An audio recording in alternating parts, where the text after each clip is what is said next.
साथियों नमस्कार, कैसे हो आप सभी।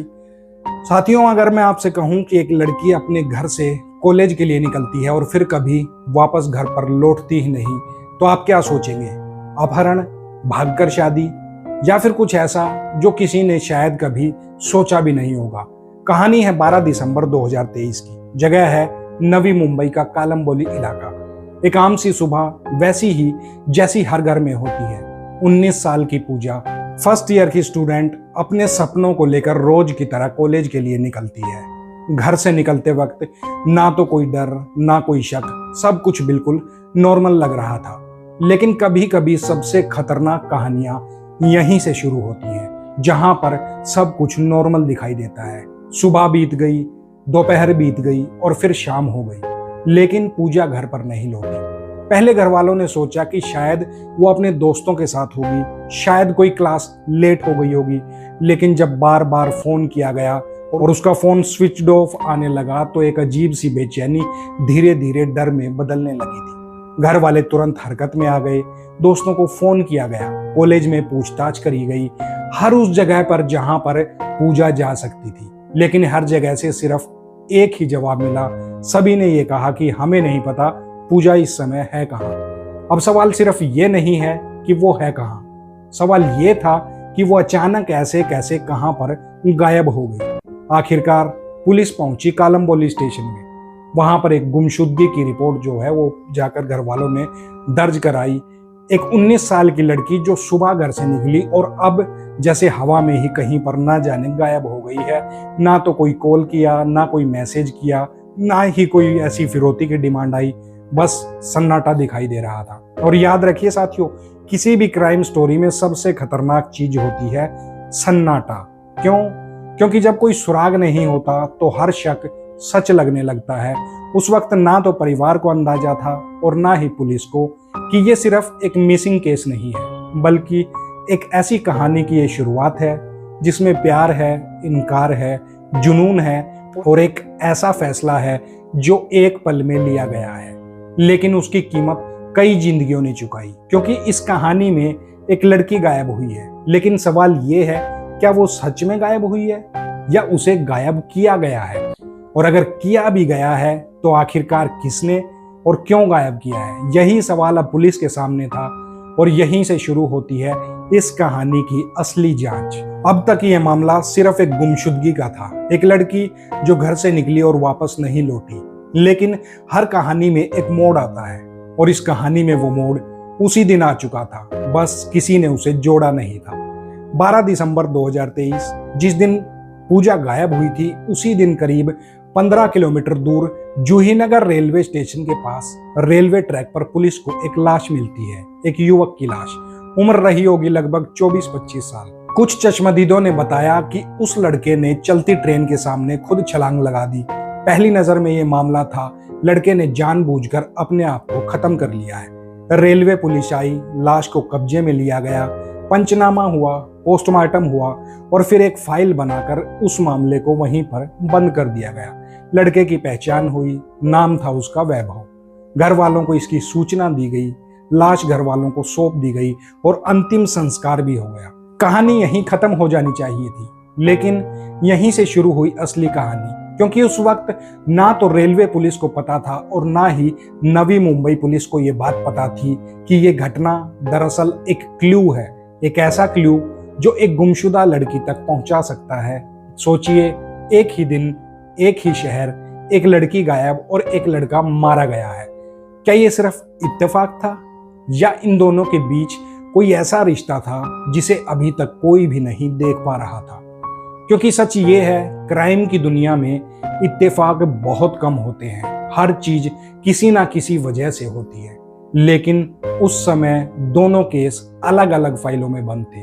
एक तरफ कालमबोली पुलिस स्टेशन में एक गुमशुदगी की रिपोर्ट दर्ज हुई थी, वहीं दूसरी तरफ रेलवे के पास एक लड़के का केस आया था और दोनों के बीच कोई कनेक्शन नहीं, कम से कम कागजों पर तो नहीं। लेकिन किस्मत के पास अपनी एक अलग ही स्क्रिप्ट होती है और वो स्क्रिप्ट धीरे धीरे खुलने वाली थी। दिन बीतने लगे, एक दिन बीत गया, 2 दिन बीत गए, फिर एक हफ्ता भी बीत गया, फिर 2 हफ्ते, लेकिन पूजा का कोई भी सुराग नहीं मिला।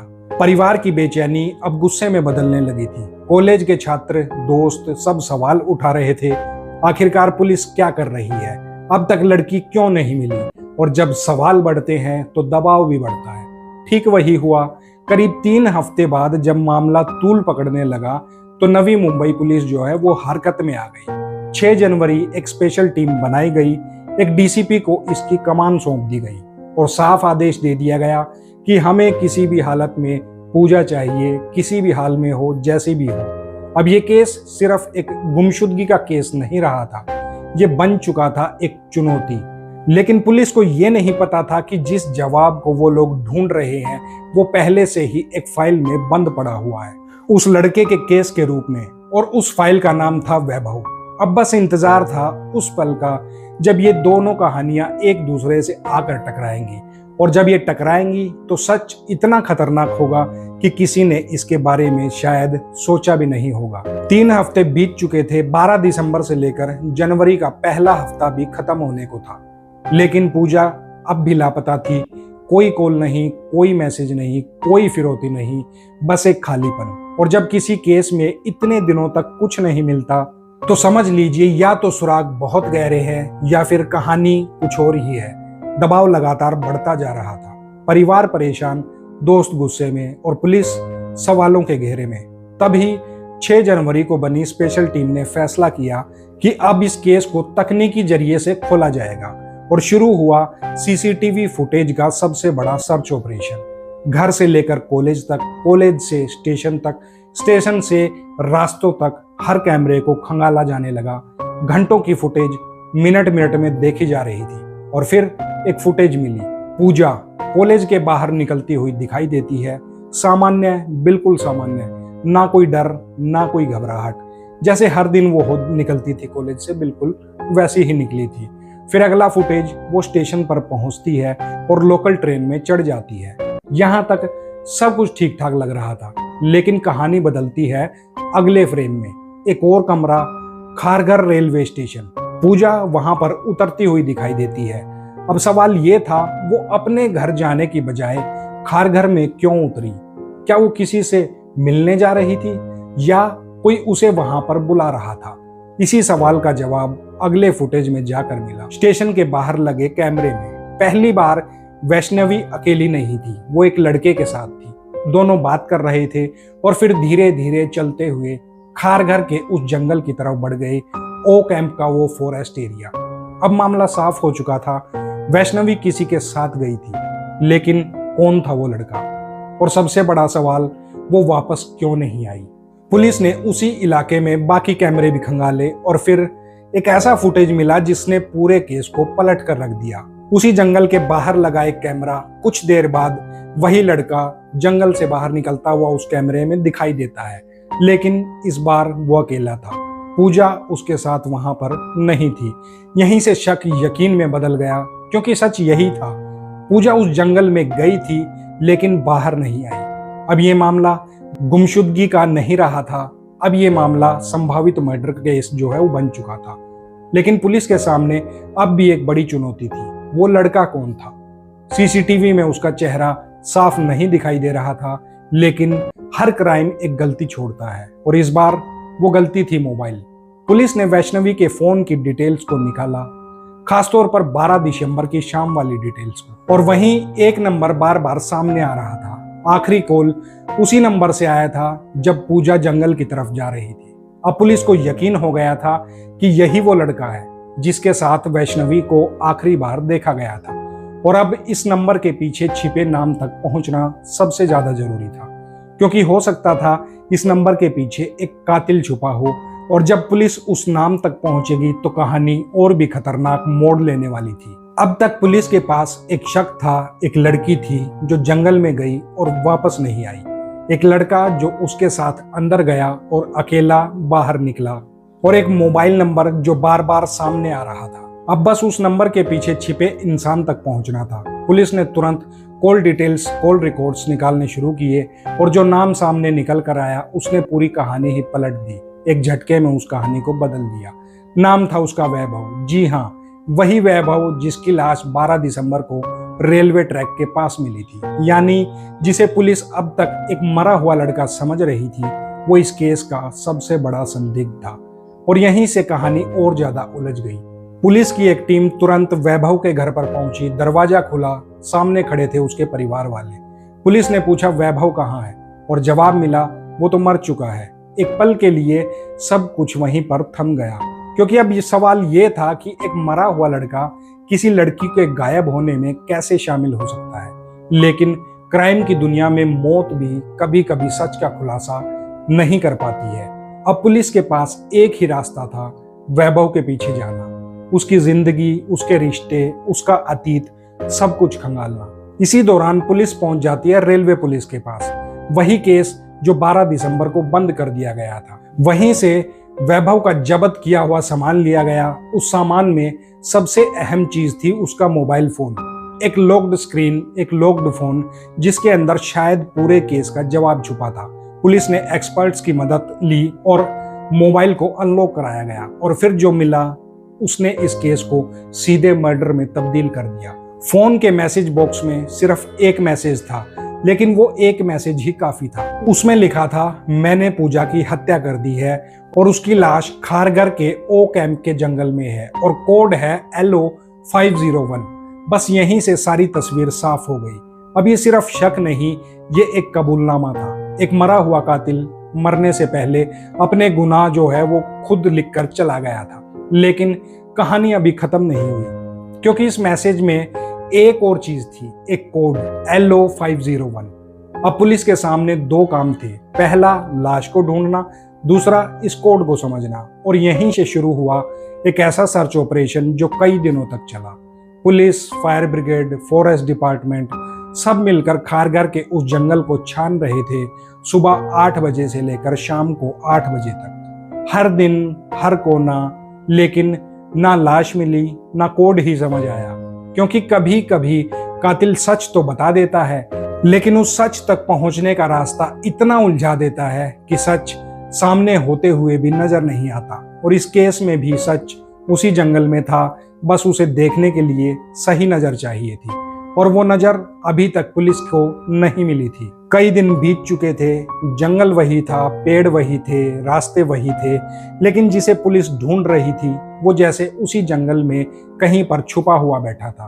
सुबह 8 बजे टीमें अंदर जाती, शाम को 8 बजे खाली हाथ टीमें जो है वो बाहर लौट आती। हर दिन उम्मीद लेकर जाते और निराशा लेकर वापस आ जाते। एक मैसेज था जिसमें सब कुछ लिखा था, मैंने पूजा की हत्या कर दी है, लाश ओ कैंप के जंगल में है।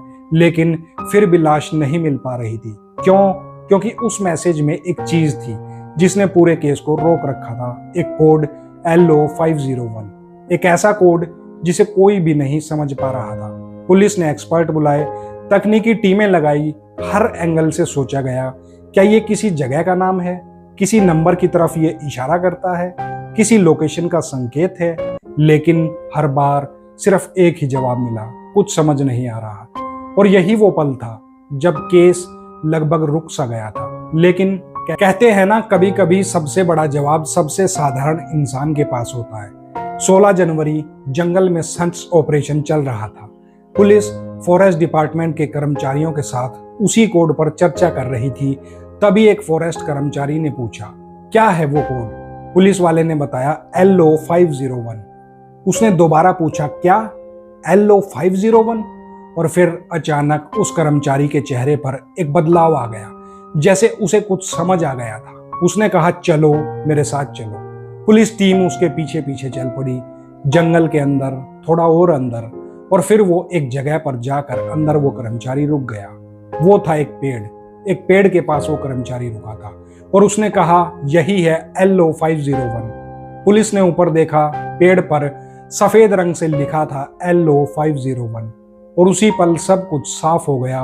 ये कोई पहेली नहीं थी, ना ही कोई कोड वर्ड था, ये था एक पेड़ का नंबर। साथियों, फॉरेस्ट में हर पेड़ को एक नंबर दिया जाता है ताकि उसकी पहचान हो सके, और वही नंबर कातिल ने लिख छोड़ा था। अब पुलिस ने उसी जगह पर तलाशी करनी शुरू कर दी। कुछ ही देर में मिट्टी के नीचे एक सड़ी गड़ी लाश का कंकाल मिला। करीब 1 महीने पुरानी, कपड़ों से पहचान हुई, वो पूजा ही थी। आखिरकार पूजा मिल चुकी थी, लेकिन जिस हालत में मिली उसने हर किसी को अंदर तक हिला दिया था। साथियों, अब आते हैं इस कहानी के अंतिम सच पर। वैभव पूजा से प्यार करता था, लेकिन पूजा ने उस रिश्ते को खत्म कर दिया था, तो वो इसे बर्दाश्त नहीं कर पाया। 12 दिसंबर को वो उससे मिलता है और बातें करने के बहाने उसको जंगल में ले जाता है। वहीं गुस्से में उसने उसका गला घोंट दिया। हत्या के बाद वो कुछ देर वहीं पर बैठा रहा और तभी उसकी नजर एक पेड़ पर पड़ी, LO501। उसने वही नंबर याद कर लिया, मोबाइल में मैसेज लिख दिया और फिर जंगल से बाहर निकलकर सीधे वो रेलवे ट्रैक पर गया और ट्रेन के आगे जो आपको कहानी बताई थी उसने वो काम कर दिया। एक कोड जो कातिल ने खुद लिख छोड़ा था, लेकिन उसे समझने में पुलिस को और सभी महकमों को 8 दिन लग जाते हैं। सोचिए, अगर वो कोड पहले समझ लिया जाता तो क्या कुछ बदल सकता था? साथियों, आप ही बताइए, क्या ये प्यार था या एक ऐसा खतरनाक जुनून जिसने एक लड़की को, आम सी लड़की को जिसके सपने थे, कॉलेज में पढ़ने जाती थी, उसको बर्बाद कर दिया और उसके परिवार को भी बर्बाद कर दिया। तो साथियों, ये थी कहानी नवी मुंबई कालम्बोली इलाके की। बिल्कुल सच्ची कहानी है, बिल्कुल सच्चा केस है। तो अगर आपको ऐसे ही थ्रिलर के केस पसंद आते हैं तो हमारे चैनल को आप सब्सक्राइब जरूर करें, अपना कमेंट जरूर करें और वीडियो को लाइक करें, वीडियो को शेयर करें। मिलते हैं आपसे अगले ऐसे ही किसी वीडियो में, तब तक अपना ख्याल रखिएगा। जय हिंद।